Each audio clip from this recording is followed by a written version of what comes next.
Good evening, folks. We're going to give it just a minute here to see if we get a few more folks to join, and then we'll start our recording. So I want to thank you all very much for joining us. We'll give it 1 or 2 minutes here before we get started.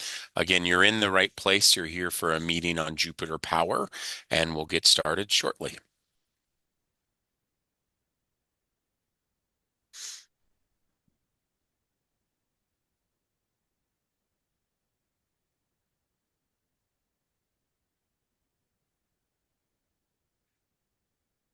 All right. Thank you very much, ladies and gentlemen. My name is Marcus Pockner. We're going to actually record this video. So I just want to let everybody know that we are recording this presentation. So if you have any friends or family or would like to ask a follow-up question, we'll have a video link here available for all of you. I want to thank you again. Our company is the Pockner Company. We are hosting this meeting. Jupiter Power endeavored to have a local community outreach firm that really works on a lot of Adams County projects to learn and listen and hear from all of you. So we're hosting this meeting tonight. We very much appreciate you joining us. If we can go to the next slide, I just want to tell you a little bit about the way we try to host these meetings where we make it a little more interactive for all of you. So as you see on the bottom of your screen in front of you, there's a Q&A button, and you can use that Q&A button to ask a written question at any point. We want to hear from you. If there's a question, maybe some part of the presentation you don't fully understand, just write a note and we will come back to that question at the end of this. We don't have the chat button. We're not utilizing that tonight. We're just using that. So again, we just want to be sure that we get written questions so we can get a full and complete answer to all of you. After we go through those written questions at the end of this presentation, we'll be sure, because of the smaller format and smaller number of attendees, we'll have folks go ahead and raise their hand. We'll promote you, and we'd be happy to engage in a person-to-person question and dialogue. So again, thank you very much for joining us. This is a great conversation to kind of understand from all of you. I'll just note there on this screen is also our contact information, outreach@thepocknercompany.com. If you would like to have a follow-up phone call or any additional information, we're happy to set that up. Just email us there and we'll set it up. So we'll go to the next slide. I'm going to turn to Gage Fuller and the Jupiter team. He's going to give us a general introduction and take us through the next number of slides. So Gage, I'll turn it to you. Great. Thanks, Marcus. Hey everyone, I'm Gage Fuller with the Jupiter Power team. I'm leading the development of this Prairie Pass energy storage project. I just want to do a quick round of introductions in the room, and I want to also apologize in advance for this Logitech camera setup that we've got that, hopefully no one gets seasick with the moving around of the camera here. So anyway, I'm Gage Fuller. I'm leading the development of the Prairie Pass project here in Adams County, Colorado, and I'll pass it off to my colleague, Harrison. Hello, everyone. I'm Harrison Park. I'm an engineer on the project for Jupiter Power, and I'm involved with its design and support for this project. Hey, everybody. Thanks, Harrison. My name is Nat Drucker, and I am a vice president of development here at Jupiter Power, and I'm working closely with Gage and Colby, who you'll meet here. Thanks, Nat. I'm Colby. I'm working on the development team supporting Gage on this project. Sweet. All right. Well, let's jump into a little bit about Jupiter Power as a company, and then we're going to talk a little bit more specifically about the Prairie Pass energy storage project. So a little bit about Jupiter Power to start. Jupiter is an owner-operator developer of energy storage, of utility-scale energy storage assets really across the country. We have one of the largest fleets of operating energy storage facilities in the entire country. And our pipeline really goes from coast to coast and everywhere in between. Jupiter's top priority is safety. We understand that there are concerns in a lot of communities about these energy storage facilities generally. And we want to just come out and say that our priority is 1, 2, and 3: safety, safety first, safety second, safety third. We also want to mention, we've been out to the project site. We've knocked on probably a couple of your doors and talked to a few of you. And we really want this to be the first of many engagements between us and the neighbors to the project site.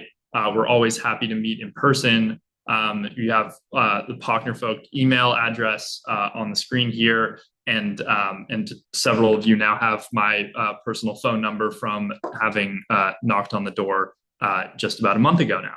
So anyway, with that all told, we've got a couple of projects in a couple other projects in Colorado as well. So we're out there quite often, and yeah, I think that's it. Let's head to the next slide. So what is energy storage generally? Battery energy storage is really just a big battery that you connect to the grid that soaks up energy when demand is low and delivers it back to the grid when demand is high. So when everyone goes home from work and turns the Nuggets game on, or turns the stove on, turns the AC on, and at the end of a hot day during the summer, there's a spike in demand for electricity at those peak periods, and batteries are really good at delivering energy during that peak period in order to increase the supply of the electricity on the grid and ultimately try and bring prices down for the consumer, for the ratepayer in these geographic locations. Okay, next.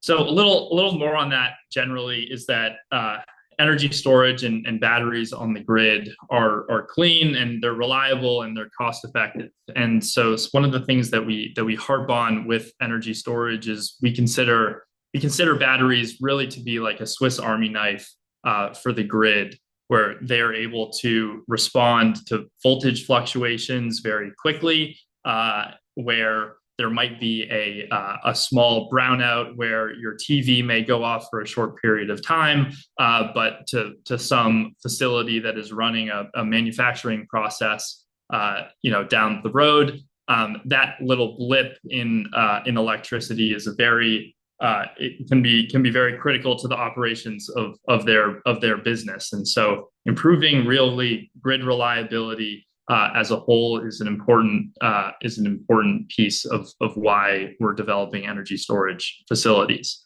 With intermittent renewable energy coming online in Colorado, it becomes even more important for batteries to sort of fill in the gaps in periods in time which those resources aren't generating. But as I said, even if there weren't renewables coming online, batteries would be coming onto the grid mix in great numbers because of the way that they help stabilize the grid generally. And as I mentioned on the previous slide, really the benefit to consumers here is this cost shaving at periods when there is very high demand on the grid, and batteries can help sort of relieve the pressure on the grid at those really strained periods of time, saving money for the consumers. So a little bit about the project, just more specifically. On the right-hand side of the screen here, you can see a project layout. Those black sort of smaller rectangles on that project layout are the battery containers, which we'll go into a little bit more detail on a little bit later. There's a stormwater basin for drainage control on the site. And then there's a 100-foot setback, which Harrison will touch on later, around the whole parcel boundary of the site. And so really the intention here with siting this project is it's right next to the Green Valley substation, which you can see just south. We'll interconnect there with a transmission line running down Kavanaugh Road. And really like the point behind this is to strengthen the Adams County local grid resiliency and reliability, which I touched on the previous slide. The project is going to be a significant investment in Adams County, so it's going to be likely over $350 million in investment to the county, and it's a very low impact use. So there's very little traffic impacts. There's no dust, there's no emissions that come from the operations of the facility, and there's very little noise impact involved as well. Because it is such a large investment in the county, there will be significant property tax revenues that will come over the course of the 20-year lifespan of the project. that will help to benefit the schools and other things in the county.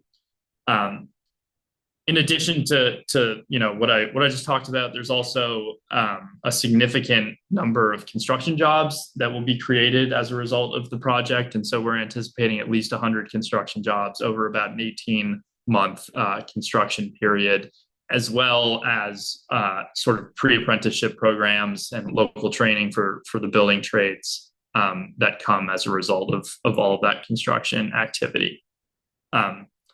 As I said on the very first slide, this project is very preliminary. We haven't yet submitted a permitting package to Adams County. So we are really open to any feedback that you all have, and we're looking for opportunities to engage with the community to try and solicit feedback on the project generally. So here's a very nice classic Colorado blue sky image of the project site. There's the interconnecting substation. That's that Green Valley substation that you saw on the layout on the previous slide. And then the future location of the BESS facility sort of in the background there. As for project status, we have completed a pre-app conceptual review meeting with Adams County, where they provided us feedback on very preliminary site plans that we will then work to incorporate into our official permit submittal coming up here soon. We're hoping to submit that permit package by the end of the year. As part of the initial outreach that we're doing with the community and with different stakeholders, we've already engaged with the Brighton Fire Department, and they totally were super impressive in their knowledge of energy storage systems generally, and like the knowledge of the codes and the technology was really first rate. Even for us, having gone all over the country and talked to various fire departments all over the country, so that was a really impressive thing to see. So we'll continue that outreach with the Brighton Fire Department as we move forward with the permit package here, and then of course through the construction and operation life of the project. And Harrison will get into a few more details about that collaboration with the fire department in a few slides. In addition to those, we also have a couple of environmental survey packages underway that we're working through. And now I'm going to pass it off to our engineer here, Harrison Park, and you can take it away. Thank you, Gage. Once again, I'm Harrison. I'm the engineer, and I'm going to be discussing a few of the technical points. First, we're going to take a closer look at the conceptual site layout. As Gage mentioned before, there to the south of the image, we have the Green Valley substation, and up the road on Kavanaugh Road would be our project. Our project is going to be made up of those white rectangles. Those would be the battery containers connecting into our substation. So a few details I'd like to point out is that our project fence line is going to be a few dozen feet away from the edge of our property, and our batteries are going to be a few dozen feet away from the edge of the fence. Ultimately, our batteries are going to be 100 feet or more from the edge of our property. Yeah. Slide. And I mentioned that each of those small rectangles are a battery container, so I'm going to break that down. The smallest unit we have is our cell. That's really where our battery chemistry happens. And this is roughly the size of a motorcycle battery or a large lunchbox, smaller than a car battery. A number of these would be connected together in a module, and this would be providing the thermal controls, the temperature monitoring, all of the testing, monitoring, and remote controls that the battery would need. Many of these modules would be arranged in a rack, and these racks would be then arranged in our container. So there are various levels to our system, and each level will have its own testing, monitoring, and remote control. And this slide is going to showcase a few of our projects. We've selected 4 different examples just to showcase the diversity of the flexibility of this technology. Up on the top left, we have a a project in Texas. You can see that it's surrounded by desert. And similarly, a rural agricultural area in Michigan to the top right. But also in the bottom, we have some urban sites as well. Because these batteries have so much modularity to them, you can really arrange them in various different places. And you can see, consistent with our site plan, the battery containers are a few dozen feet away from the fence, and then further away from the project boundary. And next slide. Yep. So this slide, we're going to discuss fire safety briefly. We, Jupiter Power, work with industry experts, our consultant, Fire and Risk Alliance. A few of our safety priorities here are we design all of our facilities to be compliant with the latest codes and standards. The battery industry has very quickly developed, and we are keeping up with each of those developments. For instance, the latest release of the 2026 edition of NFPA 55. Additionally, each of these batteries are containerized, just like I described before. This gives the benefit of having each of those batteries compartmentalized in the case of an emergency. And because they're compartmentalized, we're able to space them out to take advantage of various distances to minimize the amount of thermal propagation. It's pretty much so that the fire doesn't spread, it's harder to spread. Like Gage has mentioned before, we've reached out to the Brighton Fire Department, and we intend to keep on going with that ongoing relationship. One thing we will be doing is creating an emergency response plan in coordination with the local fire responders. This is pretty much a report that'll describe a number of types of emergencies and exactly how to respond. After developing this with the fire department, we'll be engaging with the first responders in a classroom training and as well as a site visit. That'll happen during construction, as well as after construction is completed and every year thereforward. Yeah. That's great. I should have mentioned at the beginning, we have a representative from Fire and Risk Alliance, our fire safety consultant on the call here in case there are any super code specific questions that come about. That's Tony here on the call. So just wrapping up here, some of the key takeaways from the presentation and from the project as a whole is that energy storage, the purpose of it really is to strengthen the grid resilience for Adams County and greater Colorado area.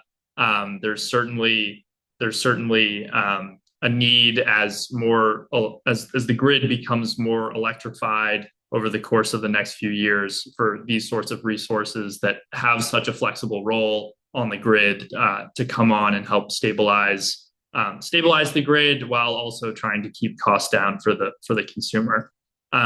It's a very low impact use, as we mentioned before, with negligible noise and traffic disturbance.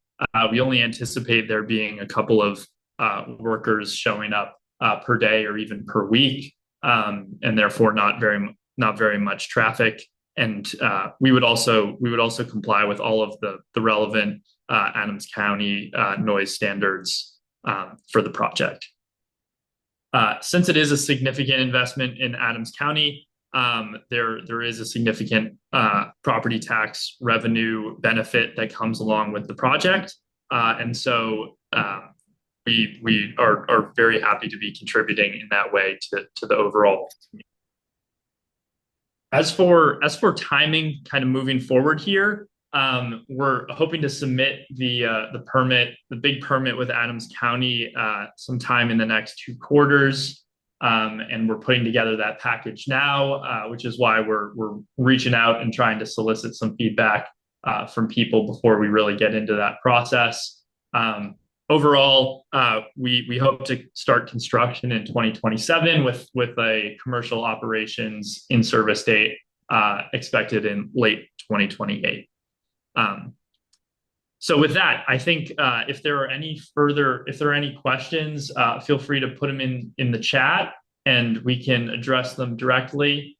Otherwise, we'll be here and can answer anyone's questions as they see fit. That's great. I just want to say again, thanks to Gage and Harrison for that presentation. Folks, I am looking at the questions, and again, the question and answer button at the bottom of your screen. If you want to submit a written question or raise your hand, I'm happy to call on you. We do certainly appreciate that. I would just reiterate that we are going through now, or will submit the formal process through Adams County. We will work through all of their regulatory process, and you'll continually be updated as we go through that. So we very much appreciate it. We would also offer again that we have a hearing or a recording of this presentation. We're happy to share with you or other neighbors, or to set up a subsequent phone call. So we'll look forward to that. Folks, I am looking one last time here. There are no questions now. So I'm going to say that we very much appreciate you joining us here on a Wednesday night. Everyone go have a wonderful evening. I think the thing that I will leave with on behalf of Gage and Harrison and the entire Jupiter team is we want to be great neighbors in Adams County. We want to work with all of you. We want to be contributing members to the community and also learn from you. We certainly understand this is your neighborhood, your site, and you know it better, so we want to learn. So if there's any feedback or comments that come forward, please don't hesitate to contact us, and we very much look forward to being neighbors with you for a long time. With that, we'll say thank you very much for joining us, and everybody have a great night, and we'll talk to you in the near future. Bye-bye.